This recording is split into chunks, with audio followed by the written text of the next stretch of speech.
hello and welcome to Stampscaping 101. This is I guess we can call it a replay from what I consider my first live stream video.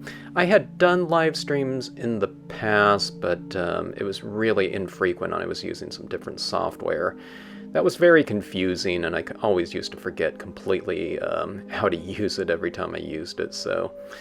better equipped these days and always having fun with the streams. So this is my first one that I did, and what this one was about was the utilization of different colors to create visual depth within a scene. It's something that I do in my Stampscapes 2 class, which is all about kind of the manipulation of value, again, to create a sense of depth.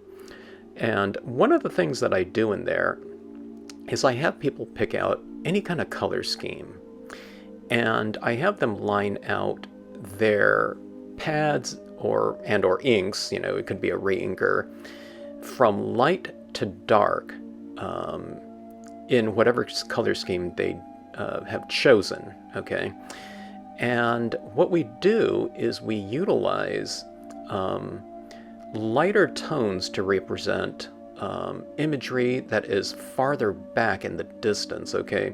So in this case right here, I have stamped out my imagery, my Lakeside Cove in black, and then I have gone in and I have stamped out those background mountains in brown and the clouds in violet. It looks completely weird and strange and not related at all, which this type of scene always looks like before you add in those colors back in the toning process, okay? So it doesn't look like anything that's going to come together, but what that represents is it represents the lighting within a scene. It represents reflected light, okay? So we're trying to stamp light. It's kind of like how photographers see their the imagery that they're capturing. They're capturing light, basically. So it's not, say, just a neutral representation of those objects, but it's the light that's reflecting off those objects and going back to the lens, back to the camera. In the old days, back to the film, okay? So what we're doing here is we're going back to that color scheme, and we don't utilize every color in the imagery process, but I'm utilizing all the colors within that color scheme. So, I don't know, in this case I used 3 different values or colors to stamp the imagery, but I'm going to be using maybe, I don't know, maybe it might be 6 or 7 colors to do the toning, so I'm going with a lot lighter tones to start off with. And I call this layer my base layer of colors, okay? Now I went in there with a antique linen distress ink on a paper towel. It just goes so much faster if you have a re-inker as your first color, because you can get a really good saturation of that color on the paper towel in order to transfer it over to the page. Okay, so now you can see I'm going in and I'm utilizing this to add in my shadows within the scene, and I'm retaining some light areas, okay? Mainly in the center of the scene. I usually have pretty close to center lighting in most of my scenes. Sometimes I go kind of rule of thirds and put it, like on the off to the side, roughly around the 3rd level. But here I'm just showing people how to kind of break down a color scheme and to just separate it in terms of or how to line them up in order of value, okay? Now, if you can't tell what color comes before which one, like, I can't tell if this color is darker than the other one based on the, the case of the pad or the re-ink or something like that. If they look really similar, then they're close enough, so it doesn't matter which one goes where. Okay, so I'm going on with this violet, and so it's a little bit of a, let's see, I think it's orchid. And it's a lighter version than the purple clouds in the background, so I'm still utilizing colors that are lighter than anything that I stamped out on the scene, okay? So, I don't know, you can consider all of these first 3 colors to be kind of a base layer, okay? But it's starting to come together. even though I haven't utilized any of the colors that I have used on the imagery, okay? This type of scene really comes together when you go through all of the colors that you have utilized in your imagery, okay? But it's not looking too bad, you know, at this point in time. Okay, now as I move through these darker colors, one of the things that's really important is to retain some of those areas of lightness, okay? It's usually in the middle tones, the medium to darker tones, that people kind of lose their lighting, okay? They just use too much of the darker tones. And one of the things that you do when you start to move into those kind of medium to darker tones, especially the real dark ones, is you utilize those on the perimeter of the scene and you try to transition them. Okay, so see, I'm showing, you know, what that looks like, you know, what I'm doing on the scene there, just on a white piece of paper so people can kind of get the gist of what I'm going for, okay? All right, now here's the brown that I have used on those mountains in the background, and I'm going to use that brown to blend it in. I don't know what I'm explaining there with my hands. All right, so here's the brown, okay?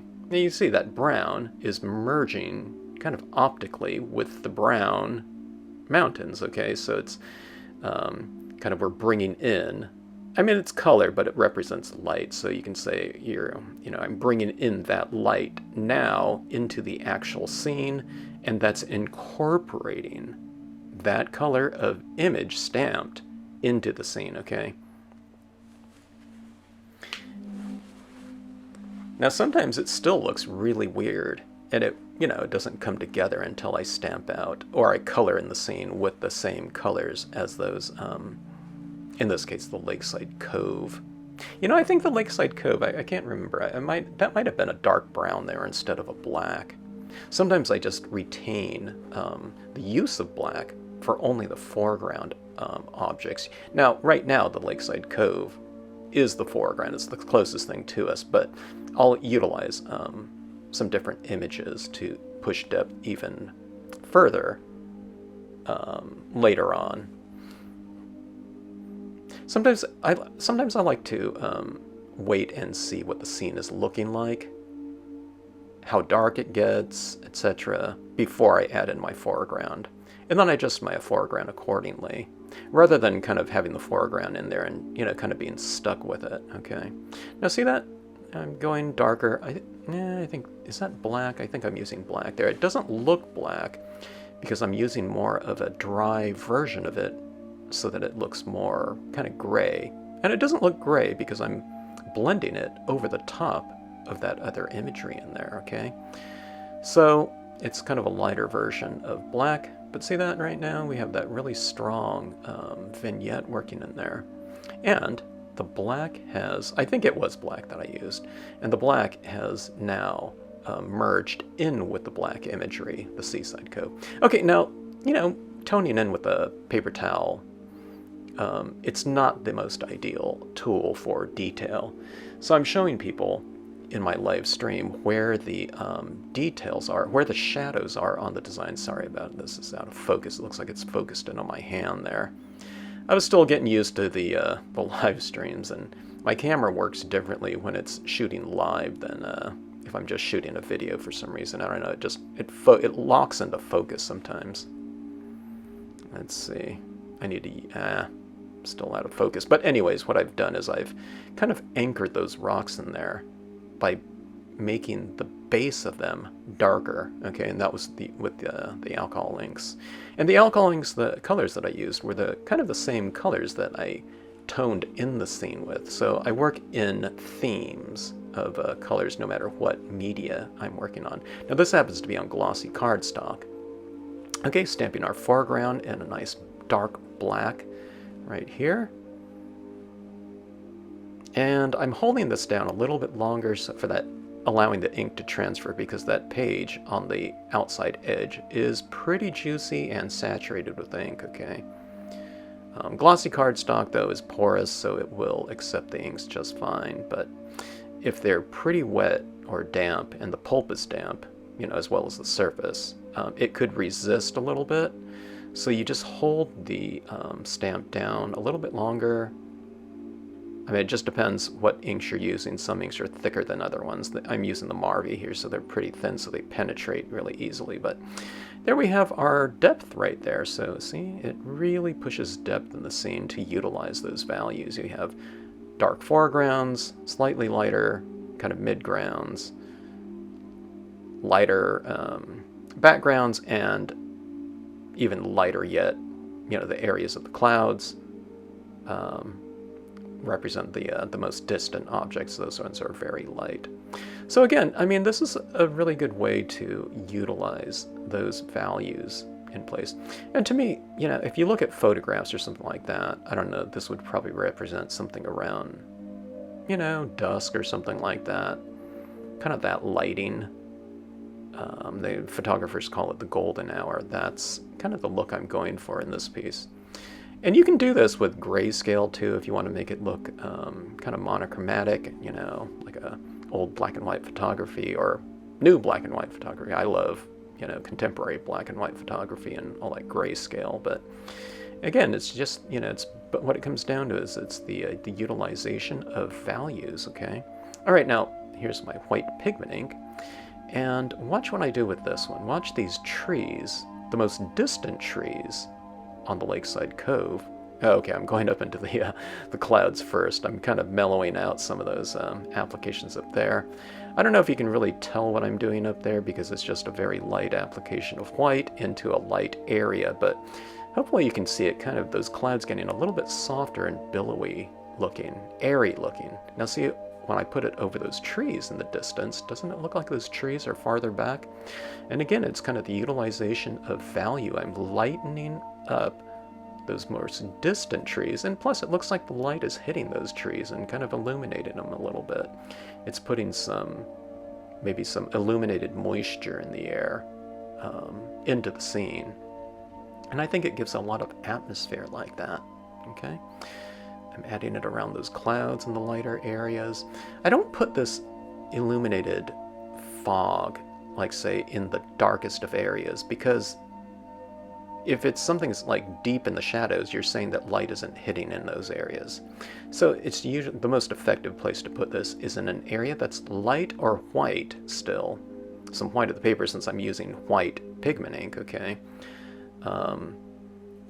And where that white meets a darker area or object, okay? So you can see I keep putting it in that really light area up there, and I keep going into the perimeter clouds that are already light, but it makes them look even lighter and softer.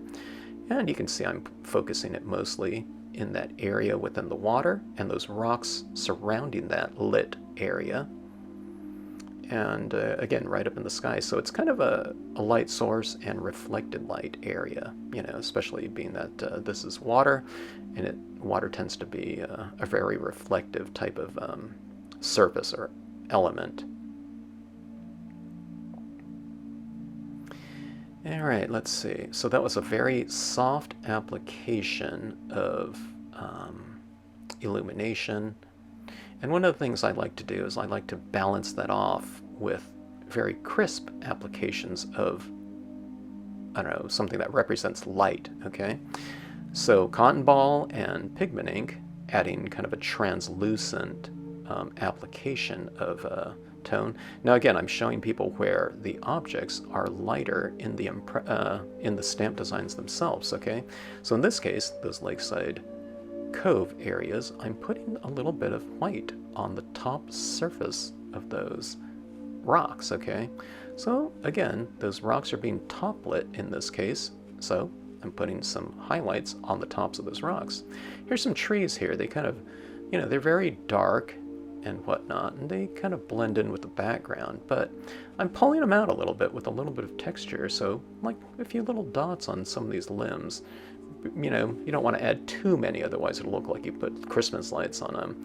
But for the most part, you see where I add a few more dots in the lighter areas, or the trees that are closer to the light, and as those trees get farther away from that light, I use less highlights because there's less light in that area hitting them. But a couple little dots can really make a big difference in kind of depth, contrast, texture, and I don't know, just kind of separation from, the more distant objects. Okay, now this lighting in this scene is kind of that warm tone. So I was just showing people you can use like a tan color paint marker, acrylic paint pen too. All right, now this scene I thought was missing kind of a focal point or a visual landing point, so I put the little canoeist in there. And I think that kind of provides a nice little, I don't know, end kind of focal point for the scene. It's like a little stage, and you've put your little actor in there. All right, so I'm explaining to people kind of, areas that they can wipe off on their design and stamp it down there or whatnot to get varied impressions and whatnot, and to adjust your impression values so you can create value changes within your impressions themselves.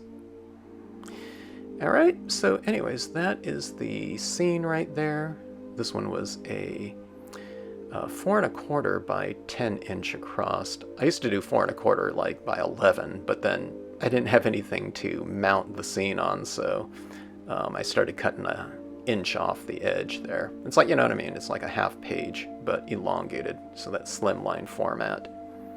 And I really like how this one turned out. I hadn't done this color scheme in quite some time, and it was kind of fun to try it out again. Alright, so anyways, if you've lasted this long, thanks so much for watching. Thanks as always for tuning into the Stampscapes channel.